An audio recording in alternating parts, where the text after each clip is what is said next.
Hey listeners, are you ready to uncover some extraordinary wonders? Disappearing Spoon is thrilled to partner with the amazing Curiosity Box. It's a science subscription service for curious minds. It's created by Vsauce, the internet's leading science education channel, with over 3 billion views. This season's box is packed with goodies that will fascinate and inspire you. Challenge yourself with a magnetic shadow alphabet puzzle. Piece it together to spell out the alphabet using only the letter shadows. Or discover the picture pot, where art and mathematics merge into a colorful, creative masterpiece. It is fun and educational. And the highlight, a sample of recreated Martian soil. Experience the thrill of holding the red planet right in your hands. Don't miss out on this unique adventure. Subscribe to Curiosity Box now and celebrate the incredible achievements of science. For 50% off, use the offer code SPOON at the-curiosity-box.pxf.io/disappearingspoon. That's offer code SPOON at the-curiosity-box.pxf.io/disappearingspoon for 50% off today. Unbox the mysteries of the universe with Curiosity Box. This is part 2 in a 3-part series on legendary physicists and their biggest blunders. Today we tackle Albert Einstein, whose biggest mistake actually ended up benefiting science in the end. Albert Einstein was a physics rebel. He overthrew centuries of thinking about gravity and revolutionized our understanding of space and time. But there were certain things that Einstein was kind of fussy about preserving, like the size of the universe. In Einstein's day, most scientists believed the universe was constant in size. It never got any bigger or any smaller, and it never really changed at all. This was called the steady-state view of the cosmos. And Einstein liked that view. It pleased him to think of the cosmos as never changing, having no beginning and no end. It just was, and always shall be. The problem was, Einstein's own theories disagreed with him. General relativity deals with gravity, and gravity is an attractive force. If you have a big cloud of dust in space, the dust will eventually contract together and crunch down into a central mass. The same basic idea applies to the universe. All the stars and galaxies are spread out now, but in theory they should eventually crunch back together as gravity pulls them in. That's not a steady-state cosmos. That's a crushed cosmos, and Einstein just didn't like that. So he fudged things. In 1917, he took one of his general relativity equations and added another term to it. He named this term lambda, after the Greek letter. This lambda fudge factor was supposedly a repulsive force that pushed matter apart. It counteracted gravity and kept the universe from crunching in on itself. Now, there was no good reason for adding this repulsive force, and Einstein really did fudge things here. He just wrote down a plus sign and then added lambda times another factor at the end of his equation. Kind of like how we would scribble, oh yeah, plus eggs to a grocery list. He just made it up. Other scientists didn't know what to make of this lambda fudge factor. Most of them ignored it. Others even opposed it. For example, there was Georges Lemaître, a Belgian priest/physicist. And yes, you heard that right, a priest/physicist. Lemaître came up with the idea that maybe the universe was far smaller in the past. Perhaps it started as a tiny ball or something, and it's been getting steadily bigger since then. Lemaître published this idea in 1927, and it wasn't taken very seriously, at least not until 1929.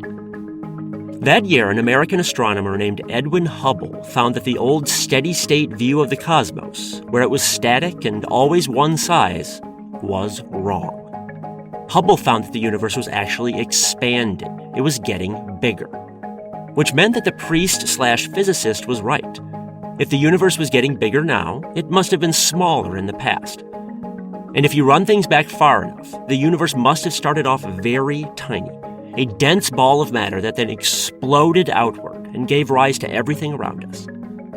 We now call this idea the Big Bang, and virtually every physicist in the world subscribes to it. All of which meant that Einstein was left with egg on his face.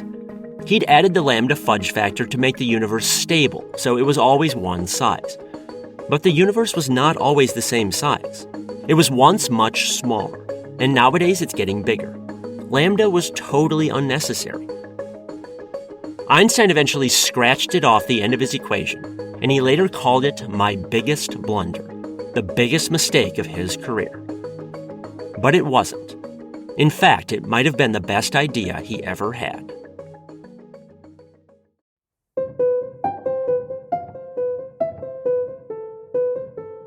From the Science History Institute, this is Sam Keene and the Disappearing Spoon, a topsy-turvy, science-y history podcast, where footnotes become the real story.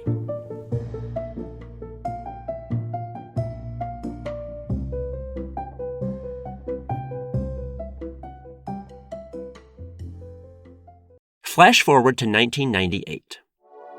That year, some astronomers were looking at a few very bright but very distant stars to see how quickly those stars were moving away from Earth. Again, Edwin Hubble found out that we live in an expanding universe. Stuff is still hurling outward from the initial Big Bang, so most every star you see is slowly getting more distant from us. But in 1998, these astronomers found something strange. Like everyone else, they assumed that other stars were moving away from Earth at a steady rate, a constant speed. But no. The stars they examined were actually accelerating away from us. The speed was changing over time, getting bigger and bigger each year. And it wasn't just these stars. It turns out that all distant stars and galaxies are accelerating away from Earth. No one expected this, but the findings were pretty solid. Several people, in fact, won a Nobel Prize for discovering this acceleration. This discovery also forced people to reconsider Einstein's lambda fudge factor. Again, people thought that the universe was expanding because of the momentum from the Big Bang. But that momentum would explain only expansion at a steady speed. If the universe was accelerating, that Big Bang momentum wasn't enough. If it's accelerating, something must be actively pushing stars apart. In other words, the astronomers had discovered a repulsive force, just like Einstein hoped. The lambda fudge factor existed after all. And everyone had a good laugh over this. Einstein's self-proclaimed biggest blunder was not a blunder at all. Even when Einstein was wrong, he was right. That's genius. But remember, Einstein had no idea what the lambda repulsive force was. He just wrote something down. Now that lambda was real, scientists had to take a hard look and figure out its true nature. Lots of suggestions arose, but the most popular idea linked to lambda was something called the energy density of the vacuum. Now, that sounds a bit odd. What's the energy density of the vacuum? Let's break it down. Density you're probably familiar with. If something is dense, there's more stuff packed inside it for a given volume. Usually we think about density in terms of matter, of atoms and things. But energy can have a density too. Some regions, like deep space, have very little energy, so they're not energy dense. Other regions, like inside a star, have lots of energy, so they're quite energy dense. Lambda is just a measure of how much energy density there is in a vacuum. But that might sound a bit weird too. Does a vacuum, empty space, have energy stored in it? Yes, it does.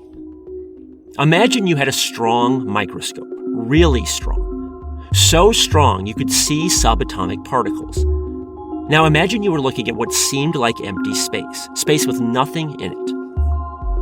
Well, it would not remain empty for long. Every so often, you'd see two particles appear out of nowhere.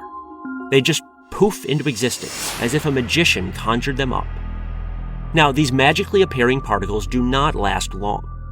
Technically, they're virtual particles and have extremely short lifespans. But they do exist. And the reason they exist is that empty space has energy stored in it. As Einstein knew, E equals mc squared. So you can convert energy into matter-like particles. And the raw material from which virtual particles arise is the energy of empty space. Now, I realize how strange this all sounds, but it's very well-established science. even empty space, even a vacuum, has energy stored inside it. And the key point here is that vacuum energy, like all energy, can do work. For instance, the work of pushing stars and galaxies apart. That's why many scientists link the energy density of the vacuum to Einstein's repulsive lambda force. So it all fits together. We know our universe is expanding at an accelerating clip. We also know that all space is permeated by a murky but real energy known as the vacuum energy. Vacuum energy can do work, and it just makes sense that vacuum energy would be doing the work of pushing stars apart. There's just one problem. Astronomers can measure how quickly stars are accelerating away from us, and they can see that this acceleration is really, really tiny. So the value for the vacuum energy must be tiny too. In fact, when you crunch the numbers, it's ridiculously tiny. Something like 10 to the minus 52nd power. That's a decimal point followed by over 50 zeros, then a measly 1. To put that in perspective, if you took the mass of one single atom and then divided that by the mass of the whole entire Earth, you'd get roughly that same number. So again, based on the values astronomers can measure, lambda is super tiny. Or is it? You've probably heard of the field called quantum mechanics, which deals with tiny things. Electrons, photons of light, stuff like that.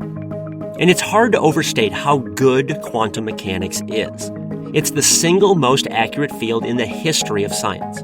I am not exaggerating. It is rock-solid stuff. Well, quantum mechanics happens to make certain predictions about the vacuum energy.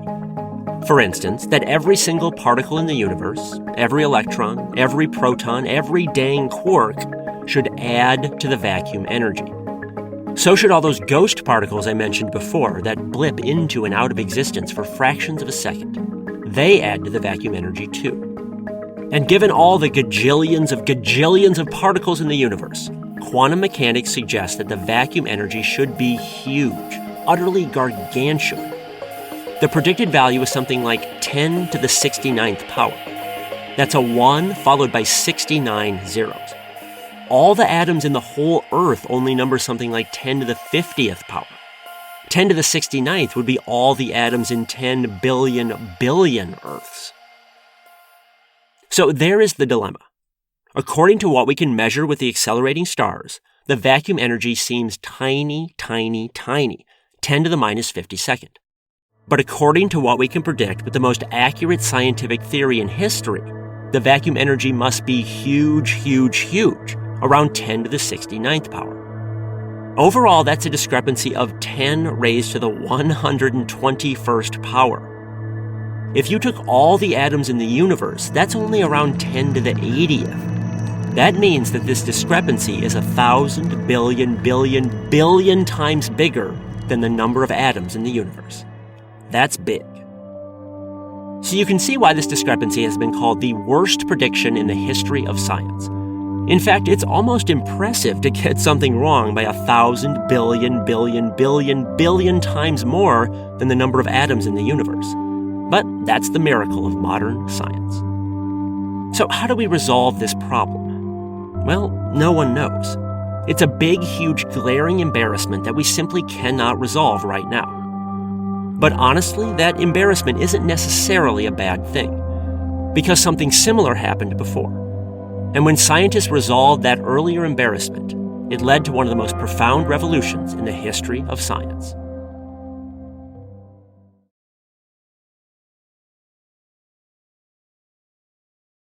To understand the way forward, we'll have to jump back in time again.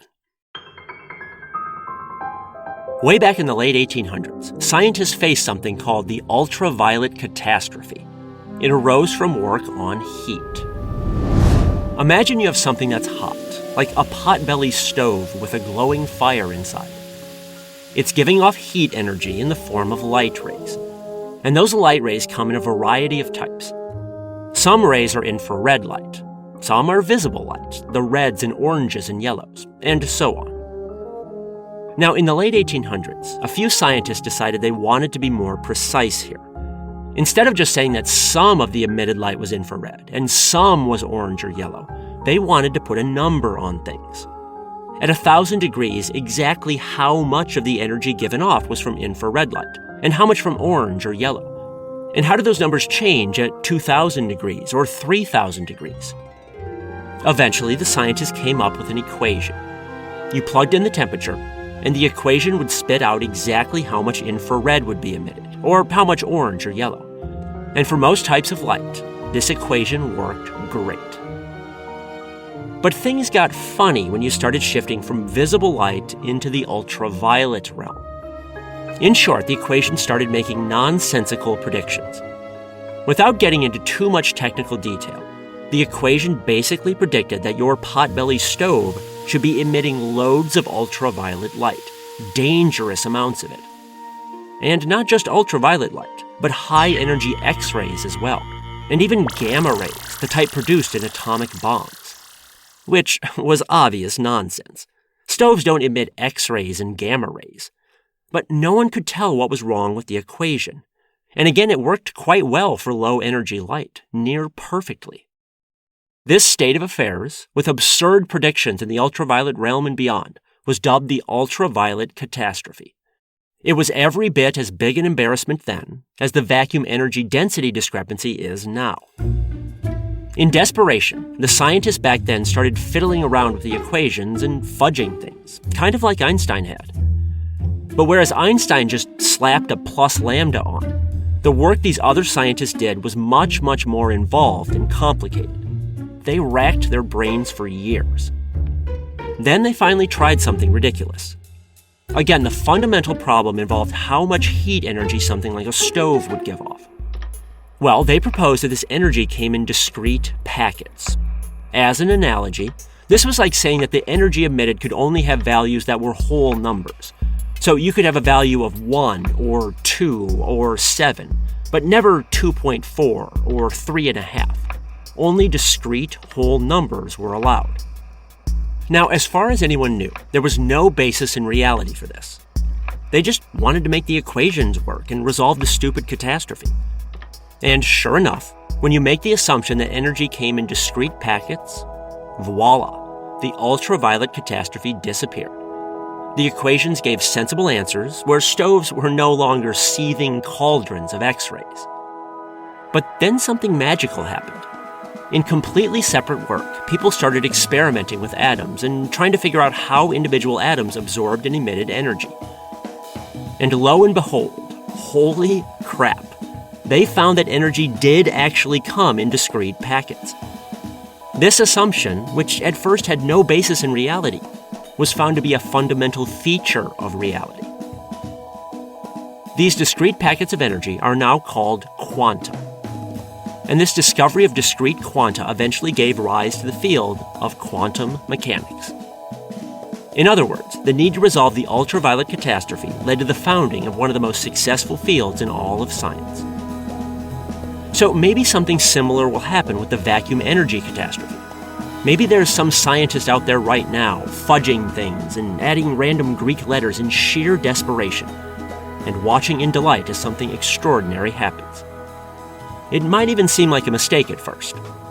But as Einstein showed us, sometimes big blunders are the only way forward. That's it for today, but be sure to check out next week's episode on the blunders of Stephen Hawking.